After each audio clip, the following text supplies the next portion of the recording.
اعوذ باللہ من الشیطان الرجیم بسم اللہ الرحمن الرحیم۔ معزز سامعات اور عزیز طالبات، میری طرف سے سب کو السلام علیکم ورحمۃ اللہ وبرکاتہ۔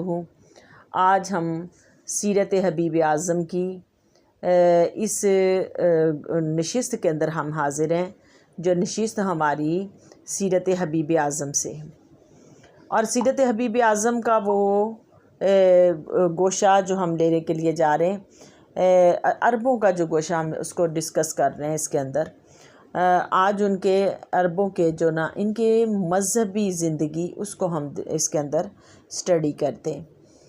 ہر شہر کے عربوں ان کے اندر ہم نے پیچھے جو عرب سلطنتیں تھیں ان کو ہم نے پڑھا ہے، اب ان کی مذہبی زندگی کو ہم پڑھتے ہیں۔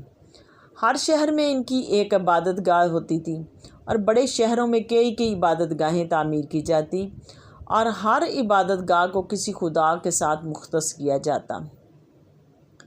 ان کی تحریروں سے ان کے خداؤں کے مندرجہ ذیل نام معلوم ہوتے ہیں، یعنی کہ ان کے بھی بہت زیادہ خدا تھے، جیسے آپ نے مصر کے ہسٹری میں بھی پڑھا، اور چائنا کی ہسٹری کے اندر بھی پڑھا، اور باقی جو ہم نے ہسٹری پڑھی، ایران کی ہسٹری پڑھی، اس کے اندر بھی، اور کہ ان کے بھی بہت زیادہ خدا تھے بنائے ہوئے انہوں نے بھی، اور انہوں نے بھی بہت زیادہ خدا بنائے ہوئے تھے۔ ان کا سب سے بڑا خدا اشتر یا اشتار تھا، یہ زہرہ ستارے کا مجسمہ تھا، اور ود اور نکرہ ان کے دو اور خدا تھے۔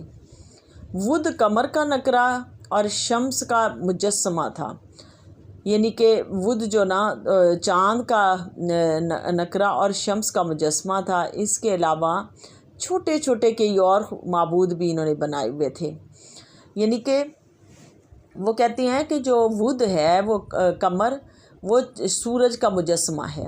اس کے علاوہ وہ چھوٹے چھوٹے کئی اور خدا انہوں نے بنائے، جس کے سامنے وہ خود ناشناس سجدہ ریز ہوتے تھے، یعنی ان کو خود نہیں تھی سمجھ، اور وہ ان خداؤں کے سامنے سجدہ ریز ہوتے۔ ان کے علاوہ چھوٹے چھوٹے کئی اور معبود بھی تھے، اور بادشاہوں کی حکومت کی مدت قریباً یہ 1200 یا 650 قبل مسیح تک یہ ہے۔ یہ مالکہ یہ قریباً عراق کی نسل سے تھے، اور قبیلہ معین نے بھی دوسرے قبائل کے ساتھ عراق سے نقل مکانی کی، اور ایک ایسی جگہ کی تلاش میں نکلے جہاں وہ متمدن زندگی بسر کر سکے۔ چلتے چلتے یہ لوگ یمن کے منطقہ جوف میں پہنچے، وہاں انہوں نے محلات اور حکومتوں کے دفاتر قائم کیے۔ حکومت کے یہاں پر یہ جو دفاتر قائم کیے، اس قبیلہ کے لوگوں کا اہم پیشہ تجارت تھا۔ حکومت بھی ان کی سرپرستی کرتی تھی۔ خلیج فارس سے لے کر بحر احمر کی ساحل کے ساتھ ساتھ بلاد حجاز تک ان کی تجارتی کوٹھیاں قائم تھیں، بلکہ وادی القرا اور صفا اور حوران تک ان کے تجارتی سرگرمیوں کا حلقہ پھیلا ہوا تھا۔